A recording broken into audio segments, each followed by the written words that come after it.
नमस्कार। 2022 काफ़ी महत्वपूर्ण वर्ष है, क्योंकि 2020 और 2021 मानव जाति के लिए बहुत ही कष्टप्रद रहा है।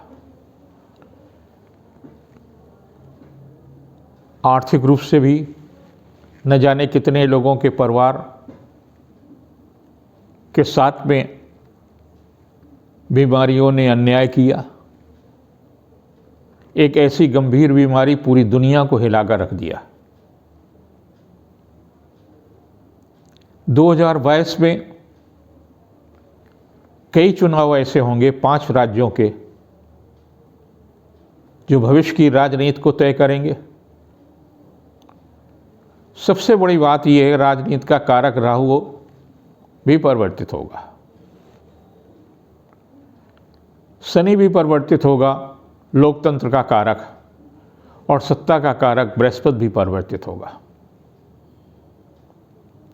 तो इस प्रकार से 2022 सभी के लिए महत्वपूर्ण है। आए दिन आपके मन में एक सवाल आता है कि लग्न के अनुसार राशिफल देखा जाए, जन्म तारीख के अनुसार राशिफल देखा जाए, या नाम के हिसाब से राशिफल देखा जाए।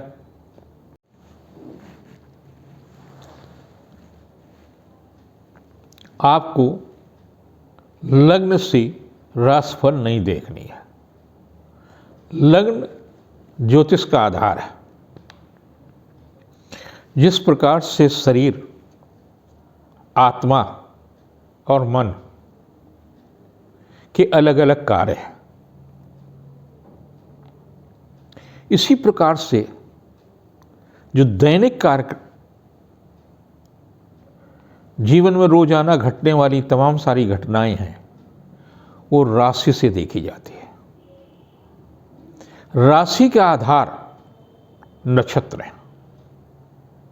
लग्न का आधार सूर्य है, अर्थात आपके जन्म के समय कौन सी लग्न थी, उसके आधार पर आपकी लग्न निर्धारित की गई और उसके अनुसार आपके जीवन का एक चक्र बना। उस समय जहां चंद्रमा था वो आपकी राशि हो गई, और चंद्रमा के आधार पर आपके दैनिक जीवन में घटने वाली घटनाओं का उल्लेख होता है।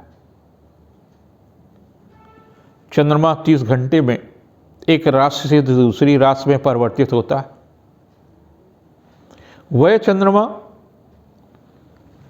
बाल अवस्था में होता, प्रौढ़ अवस्था में होता, वृद्ध अवस्था में होता है। तो उसी प्रकार से उसका राशिफल होता है।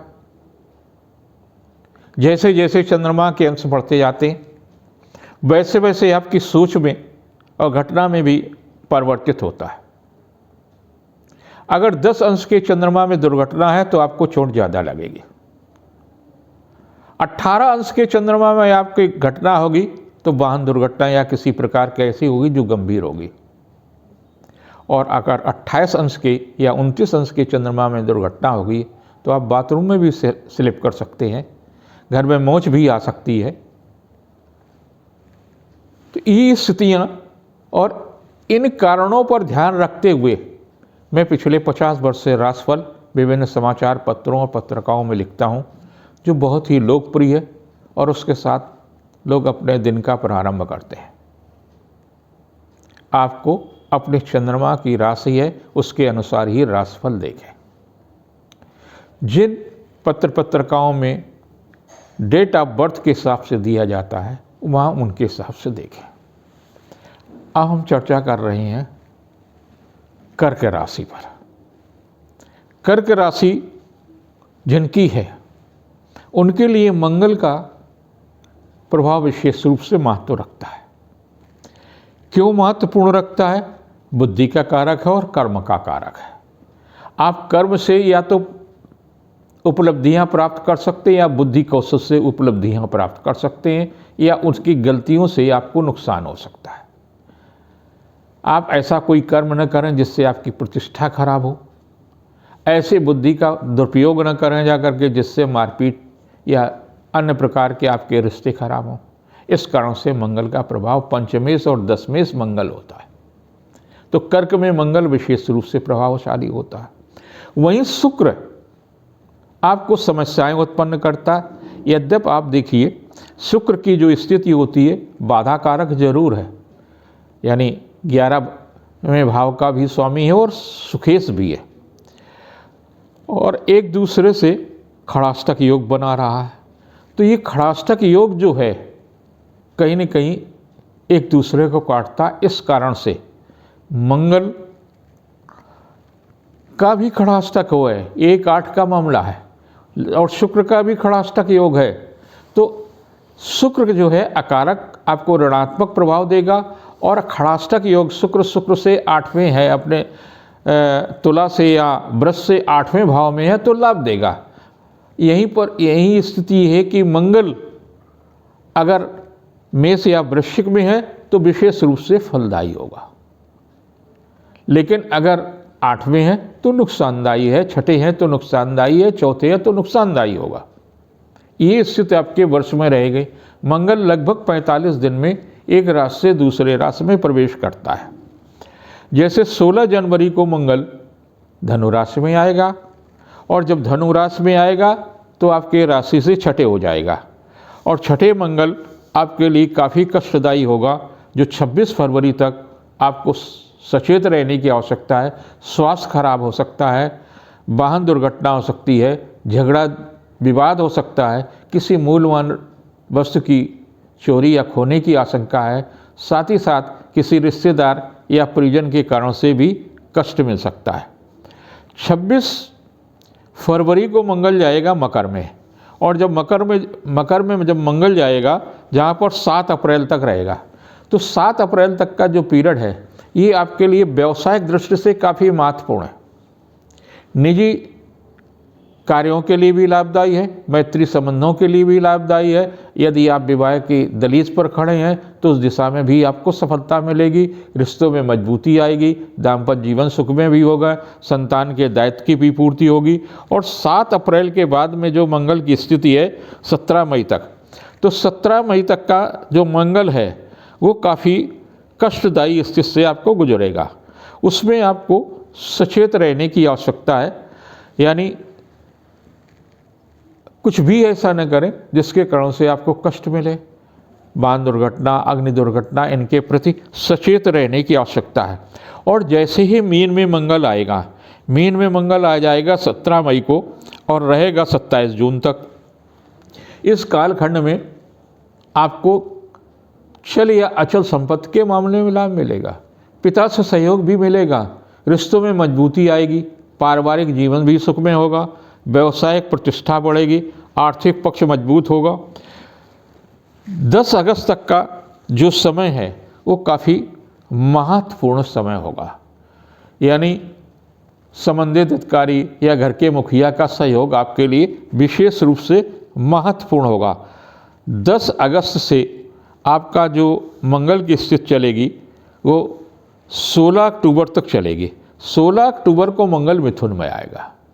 तो इस कालखंड में शिक्षा प्रतियोगिता की दिशा में जो कुछ भी आपने किया है या करने वाले, तो उसमें आपको सफलता मिलेगी, संतान के दायित्व की पूर्ति में भी सफलता मिलेगी। लेकिन 16 अक्टूबर से आपकी जो स्थिति बनेगी वो काफ़ी कष्टदायी होगी, यानी पारिवारिक आर्थिक मामलों में भी कष्ट मिलेगा, व्यावसायिक मामलों में भी कष्ट मिलेगा। उस दिशा में आपको सचेत रहने की आवश्यकता रहेगी। मैत्री संबंधों का जहाँ तक का संबंध है, आर्थिक मामलों में काफ़ी लाभ मिलेगा, व्यावसायिक प्रयास भी सफलता की ओर ले जाएंगे। शनि आपके लिए कारक है, बृहस्पति आपके लिए कारक है। तो शनि 20 जनवरी से 28 फरवरी के बीच में काफ़ी कष्टदायी स्थिति में रहेगा, यानी व्यस्त रहेगा। तो थोड़ा सा सावधानी रखना चाहिए, स्वास्थ्य के प्रति सचेत रहने की आवश्यकता है। और शनि का जो परिवर्तन है वो 29 अप्रैल को शनि जो है कुंभ राशि में होगा, और जब कुंभ राशि पर होगा तो लघु कल्याणकारी ढैया प्रारंभ हो जाएगा। तो आपको सचेत रहने की आवश्यकता है 12 जुलाई तक। 12 जुलाई तक आपके लिए ये शनि कुछ नई समस्याएं देगा, नई परेशानियां देगा। इसलिए आपको शुक्रवार की रात को एक कटोरी में सरसों का तेल ले लें, उसमें अपना सोते समय चेहरा देखें, तेल को नीचे रख दें, जब सोकर के उठें तो उसमें फिर चेहरा देख लें और उसको पीपल के वृक्ष को अर्पित कर दें। जिस समय आप चेहरा देखें उस समय आप ओम प्राम प्रीम प्रौम सा शनैश्चराय नमः, ओम प्राम प्रीम प्रौम सा शनैश्चराय नमः, इस मंत्र का जप करते रहें। ये स्थिति रहेगी। आपकी कुंडली में अगर शनि वक्री है तो आपके लिए 4 जून से और 23 अक्टूबर के बीच का जो कालखंड होगा, इस कालखंड में शनि वक्री रहेगा। विशेष रूप से लाभ देगा, कैरियर के मामले में लाभ देगा, पारिवारिक मामले में देगा, लंबी यात्रा के मामले में लाभ देगा। यदि आप विदेश जाने के लिए प्रयत्नशील हैं या देशाटन करना चाहते हैं तो इस कालखंड में अवसर प्राप्त होंगे। और अगर आपका मार्गी है तो ये समस्याएं भी देगा, कुछ पारिवारिक समस्याएं देगा, कुछ स्वास्थ्य की समस्याएं देगा, कुछ व्यर्थ की उलझनें देंगे। आपके लिए गुरु आपका काफ़ी महत्वपूर्ण होगा, क्योंकि भाग्य का स्वामी है गुरु, और गुरु 22 फरवरी को अस्त हो रहा है, 24 मार्च को उदय हो जाएगा। तो इस पीरियड में भाग्य साथ नहीं देगा, यानी कर्म प्रधान रहेगा। कर्म प्रधान का मतलब मंगल का प्रभाव रहेगा, और मंगल का प्रभाव माने हनुमान जी की उपासना आपके लिए लाभदायी होगा। हनुमान जी का जप करते रहेंगे तो आपके लिए लाभ मिलेगा।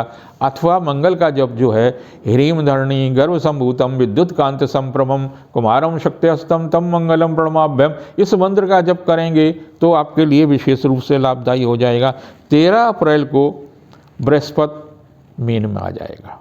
तो ये बृहस्पति का मीन में आना आपके लिए विशेष रूप से लाभदायी है और वर्ष के आखिरी तक रहेगा। यानी आपके लिए बृहस्पति कहीं से भी समस्याएं नहीं देगा, रोग और शत्रुओं का भी नाश करेगा 13 अप्रैल के बाद में। लेकिन वक्री ये भी होगा, 29 जुलाई को वक्री होगा और 24 नवंबर तक वक्री रहेगा। तो 29 जुलाई से 24 नवंबर के कालखंड जो है उसमें थोड़ा सा स्वास्थ्य के प्रति सचेत रहिए, पिता के स्वास्थ्य के प्रति सचेत रहिए। कुछ भी ऐसा नहीं हो जिसके कारण से आपके बीच में तनाव हो, कुछ परेशानियां मिलें, उलझन मिलें। संबंधित अधिकारी से भी संबंध अच्छे रखने की कोशिश करिए। तो ये इस प्रकार से कर्क राशि के लिए वर्ष काफ़ी मंगलमय होगा। चल या अचल संपत्ति के मामले में भी लाभ मिलेगा, पारिवारिक लाभ मिलेगा, संतान वृद्धि के योग हैं, दाम्पत्य जीवन भी शुरू होने के योग हैं, नौकरी में भी प्रमोशन होने का योग है, व्यापार में भी प्रगति होने के योग है। जिन जिन समय में मंगल की स्थिति कमज़ोर है या शनि की स्थिति कमज़ोर है, उन समय में आपको सावधानी रखने की आवश्यकता है। आपके लिए कल्याणकारी हो, ये मेरी कामना है। सिंह राशि बहुत ही महत्वपूर्ण है। सत्ता में ज़्यादातर लोग स्थिर लग्न की ही रहे, वृष लग्न के लोग रहे, सिंह लग्न के लोग रहे, वृश्चिक के रहे और कुंभ के रहे। वर्तमान में भी प्रधानमंत्री जी वृश्चिक लग्न के हैं। कई राजनेता सिंह लग्न के हैं, कुछ वृष के हैं, कुछ कुंभ के। एक कालखंड था जब अधिकांश राजनेता कर्क लग्न के थे। तो समय समय पर अलग अलग लग्नों का विशेष रूप से प्रभाव होता है। वर्तमान में मंगल की लग्नें, मंगल से प्रभावित मेष, वृश्चिक, कर्क और सिंह लग्न के लोग विशेष रूप से प्रभावशाली है। सिंह लग्न में कई चीज़ें हैं। सिंह राशि के लोग 26.5 से और 28 वर्ष के बीच में कुछ महत्वपूर्ण जीवन में परिवर्तन करते हैं। यदि आप का 28वां वर्ष है इस वर्ष, तो ये मान करके चलिए कोई प्रमोशन, वाहन या मांगलिक कार्य में, संतान में वृद्धि या दाम्पत्य जीवन प्रारंभ हो सकता है। दूसरी स्थिति इनकी आती है 36 से 41 वर्ष के बीच में। 36वें या 41वें वर्ष में अगर आप नौकरी में हैं तो प्रमोशन होने की संभावना है। और इस वर्ष आपका 36वां या 41वां वर्ष है। नई नौकरी मिल सकता, नया प्रमोशन हो सकता। इसके बाद में इनका जो विशेष रूप से प्रभाव मिलता है वो 56 वर्ष की आयु में मिलता है। यदि आपका 2022वां में 56वां वर्ष है तो निश्चित रूप से आप मानिए कि अचानक आपको बड़ा पद, बड़ा सम्मान, बड़ी जिम्मेदारी प्राप्त होंगी। ये सिंह लग्न में विशेष रूप से प्रभाव रहता है। हमने वाल्मीकि रामायण का जब अध्ययन किया तो देखा कि उन्होंने भगवान श्री राम की कुंडली का विश्लेषण किया और उसमें विश्लेषण में देखा कि 28, 41 और 56 के वर्ष श्री राम की कुंडली में यानी भगवान प्रभु राम की कुंडली में भी कारक थे। 28वें वर्ष में उनका विवाह होता है, 41वें वर्ष में वनवास होता है और 56वें वर्ष में उनको राज सत्ता प्राप्त होती है। ये नियम जब भगवान मनुष्य का रूप में अवतरित होते उन पर लागू होता तो आप पर क्यों नहीं लागू होगा। और मैंने 55-56 वर्ष के जो ज्योतिष के लिए दिए हैं वो अनुभव में भी ये देखा कि ये प्रभावशाली होता है। इस वर्ष आप पर मंगल और सूर्य का विशेष रूप से प्रभाव रहेगा। सूर्य 14 जनवरी को मकर में प्रवेश करेगा और जब 14 जनवरी को प्रवेश करेगा तो 12 फरवरी तक वहाँ रहेगा। छठे होगा, छठे सूर्य जो है वो शत्रुओं का तो नाश करेगा, विरोधियों को तो नुकसान पहुंचाएगा, लेकिन स्वास्थ्य के लिए भी सचेत रहने की आवश्यकता है। मौसम के रोग के प्रति भी सचेत रहने की आवश्यकता है आपको। स्वास्थ्य में मौसम के अतिरिक्त किसी प्रकार की अन्य बीमारी अगर है, ब्लड प्रेशर, डायबिटीज़ है, तो आपको विशेष रूप से इस कालखंड में सचेत रहने की आवश्यकता है। 12 फरवरी से आपका जो 14 मार्च तक का रहेगा वो भी काफ़ी महत्वपूर्ण स्थिति में रहेगी। इस पीरियड में यही सूर्य आपको कैरियर के लिए लाभदायी देगा, आप स्थानांतरण चल में लाभ मिलेगा। अगर इस कालखंड में चुनाव होता और आप चुनाव लड़ रहे हैं तो चुनाव में सफलता की भी संभावना ये सूर्य देगा, आपको सत्ता देगा, सत्ता के निकट ले जाएगा। 14 मार्च को सूर्य मीन में आएगा यानी खर मास प्रारंभ हो जाएगा और जहाँ पर ये सूर्य 14 अप्रैल तक रहेगा। 14 अप्रैल को सूर्य तक रहेगा और तब तक का समय भी स्वास्थ्य के लिए अच्छा नहीं है। उस कालखंड में कोई ऐसे काम न करिए, रुपए पैसे के लेन देन में कहीं फंस जाएं, कहीं आपका नुकसान हो जाए, कुछ भी ऐसा न करिए जिससे आपकी प्रतिष्ठा प्रभावित हो। और जैसे 14 अप्रैल को मेष में आएगा तो 2 महीने का पीरियड आपके लिए काफ़ी महत्वपूर्ण हो जाएगा, यानी 15 जून तक का समय काफ़ी महत्वपूर्ण है। व्यवसायिक मामलों में सफलता मिलेगी, स्थानांतरण का लाभ मिलेगा, आर्थिक पक्ष मजबूत हो गए, शासन सत्ता से भी सहयोग मिलेगा, धर्मगुरु का भी सहयोग मिलेगा, मांगलिक या सांस्कृतिक उत्सव का भी सहयोग मिलेगा। ये पीरियड आपके लिए विशेष रूप से लाभदायी रहेगा।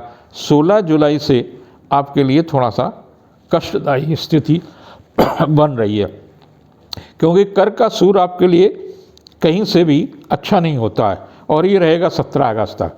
तो इस कालखंड में आपको स्वास्थ्य के प्रति विशेष रूप से सचेत रहने की आवश्यकता है। और 17 अगस्त को सूर्य फिर सिंह राशि में आ जाएगा जहाँ पर 17 सितंबर तक रहेगा और 17 सितंबर के बीच का जो ये सूर्य है आत्मविश्वास में वृद्धि देगा। कोई ऐसी घटना होगी जिसमें आपको बल मिलेगा और नई चेतना के साथ उत्साह होगा।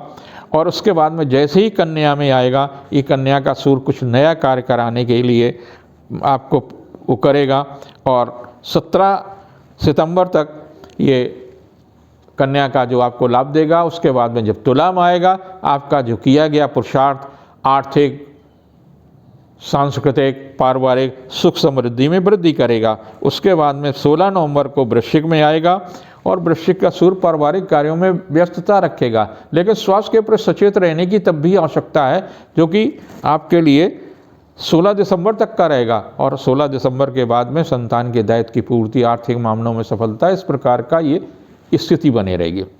अब रही बात मंगल की। मंगल का जो चरित्र है 16 जनवरी को धनु में आ जाएगा। यानी आपने जो शिक्षा प्रतियोगिता के लिए जो प्रयास कर रहे हैं, जो प्रयास चल रहे हैं, वो आपके लिए 26 फरवरी तक के लिए काफ़ी महत्वपूर्ण होगा। उनमें आपको सफलता मिलेगी। आप अगर संतान की नौकरी के लिए या उसके विवाह के लिए प्रयत्न कर रहे हैं तो उस दिशा में भी सफलता मिलेगी। उसके बाद में 7 अप्रैल तक का पीरियड कष्टदायी है।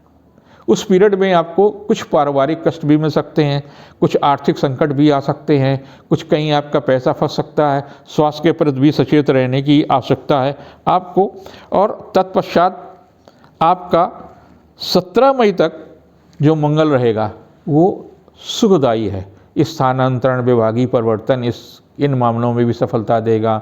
धन कुंभ में रहेगा, स्वास्थ्य में प्रतिष्ठा देगा, व्यवसायिक मामलों में लाभ देगा। लेकिन ये 17 मई से 27 जून के बीच का जो मंगल है वो काफ़ी कष्टदायी है। उस बीच में अग्नि दुर्घटना, स्वास्थ्य के प्रति सचेत रहने की आवश्यकता, व्यर्थ के ट्रांसफ़र हो सकता है, व्यर्थ की परेशानी हो सकती है, शासन सत्ता से परेशानियां भी मिल सकती है। तो आपको विशेष रूप से सचेत रहने की आवश्यकता है। फिर 10 अगस्त तक का पीरियड आपके लिए बहुत अच्छा है, यानी मेष में रहेगा 10 अगस्त तक। तो 10 अगस्त तक, 27 जून से 10 अगस्त तक का पीरियड शासन सत्ता से सहयोग मिलेगा। मन चाहे स्थानांतरण हो सकता है, प्रमोशन हो सकता है, नए अनुबंध प्राप्त हो सकते, जीविका के क्षेत्र में प्रगति होगी, पारिवारिक प्रतिष्ठा बढ़ेगी, धन यश कीर्ति में वृद्धि होगी। और 16 अक्टूबर तक मिथुन में मंगल आएगा, संतान के दायित्व की पूर्ति होगी, जीविका के क्षेत्र में प्रगति होगी, पारिवारिक प्रतिष्ठा बढ़ेगी, आर्थिक पक्ष मजबूत होगा। तो ये पीरियड आपका वर्ष के अंत तक रहेगा। तो कुल मिला करके आपके लिए जो सिंह का समय है वो काफ़ी मंगल भी अच्छा दे रहा और सूर्य भी अच्छा दे रहा।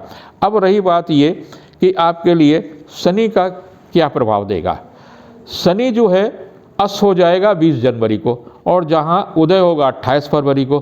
तो इस बीच में मिला जुला प्रभाव रहेगा, यानी आपके लिए लाभदायी भी स्थितियाँ बनेंगी और थोड़ी सी कष्टदायी स्थितियाँ बनेंगी। 29 अप्रैल को जब ये कुंभ में आएगा तो कुंभ में आएगा आपके राशि से 7वें होगा, और जब 7वें होगा जा करके तो कैरियर के लिए लाभदायी होगा। लेकिन फिर ये 12 जुलाई को वापस हो रहा है। 12 जुलाई को ये आपके छठे आ जाएगा, जहाँ वर्ष के आखिरी तक रहेगा। ये कुछ न कुछ समस्याएं देगा, कुछ न कुछ विरोधियों को प्रोत्साहन देगा, स्वास्थ्य को प्रभावित करेगा। वायु विकार के प्रति सचेत रहिए, वाहन चलाते समय सावधानी रखिए, व्यर्थ की उलझने और तनाव भी दे सकता है। और शनि 20 जनवरी से 28 फरवरी के बीच में अस्त भी रहेगा। तो जहां आपको कुछ लाभ मिलने की भी है तो शनि कहीं न कहीं बाधा देंगे। कर्म क्षेत्र में जो आज काम होने वाला 2 दिन बाद हो रहा, 2 दिन के बाद में 4 दिन बाद काम लटकता जाएगा। अगर आपका शनि वक्री है तो निश्चित रूप से 4 जून से 29 अक्टूबर के बीच का, 23 अक्टूबर के बीच का जो कालखंड होगा बहुत ही महत्वपूर्ण होगा। आर्थिक मामलों में भी लाभ देगा, शासन सत्ता से भी सहयोग दिलाई देगा। ये स्थिति रहेगी आपके लिए ये पूरे वर्ष शनि के। आपके लिए बुद्धि का कारक है बृहस्पति, और बहुत सारी चीज़ें आपको बुद्धि से प्राप्त होती है। कुछ भाग्य से, तो भाग्य से तो मंगल के बारे में मैंने चर्चा की। और बृहस्पति का देखिए कि 22 फरवरी को बृहस्पति अस्त हो रहा है। तो 22 फरवरी से तक का समय तो आपके लिए ठीक है। आप अपने बुद्धि से जो करेंगे, शिक्षा प्रतियोगिता के क्षेत्र में, संतान के दायित्व के मामले में, करियर के मामलों में, रिश्तों के मामलों में करीब करीब ठीक रहेगा। लेकिन जैसे 22 फरवरी से 24 मार्च के बीच मस्त होगा तो थोड़ा सा सावधानी रखने की ज़रूरत है। भावुकता में कोई कार्य ऐसा न करें जिसके कारण से क्लेश मिल जाए। कुछ भी ऐसा मत करिए जिससे संतान को क्लेश मिले। फिर उसके बाद में अगर आपकी कुंडली में बृहस्पति की स्थिति अच्छी है तो बहुत अच्छी बात, क्योंकि बृहस्पति आपके 13 अप्रैल से 8वें चले जाएंगे। तो धार्मिक प्रवृत्ति में तो वृद्धि होगी। अगर आप विदेश के लिए कोशिश कर रहे हैं, 13 अप्रैल से लेकर के आपके पूरे वर्ष का समय ऐसा है जब आप विदेश जाने का प्रयास कर रहे हैं तो सफलता मिलेगी। यानी 13 अप्रैल से आपके लिए बृहस्पति इस दिशा में तो सफलता देगा। विदेश में नौकरी के लिए, विदेश में व्यवसाय के लिए, देशाटन के लिए अगर आप जाना चाहते हैं तो आपके लिए द्वार खोलेंगे। लंबी यात्रा करना चाहते हैं, धार्मिक यात्राएं करना चाहते हैं तो आपके लिए रास्ता खोलेगा, उस दिशा में भी प्रयास होगा। लेकिन वक्री जो आपके लिए हो रहा है वो 29 जुलाई से लेकर के 24 नवंबर के बीच में है। अगर बृहस्पति की स्थिति आपकी कुंडली में वक्री है तो बहुत अच्छा होगा। सुखद होगा, पारिवारिक सुख मिलेंगे, यश और कीर्ति में मिलेंगे। लेकिन अगर बकरी नहीं है तो आपके लिए कष्टदायी स्थितियां भी होंगी। किसी न किसी अधिकारी से आपका विवाद हो सकता है, राजनेता से विवाद हो सकता है, घर के मुखिया से भी विवाद हो सकता है। थोड़ा सा सावधानी रखने, संतान के कारण से, शिक्षा के कारण से भी तनाव की स्थितियां हो सकती। ये कुल मिलाकर के स्थितियां आपके लिए रहेंगी। लेकिन पूरे वर्ष को श्रेष्ठ बनाने के लिए आप नियमित रूप से सूर्य को जल दें। सुबह जब सोकर के उठें तो थोड़ी देर सूर्य के सामने बैठे और सूर्य का मंत्र न जप करके मंगल के मंत्र का जप करेंगे।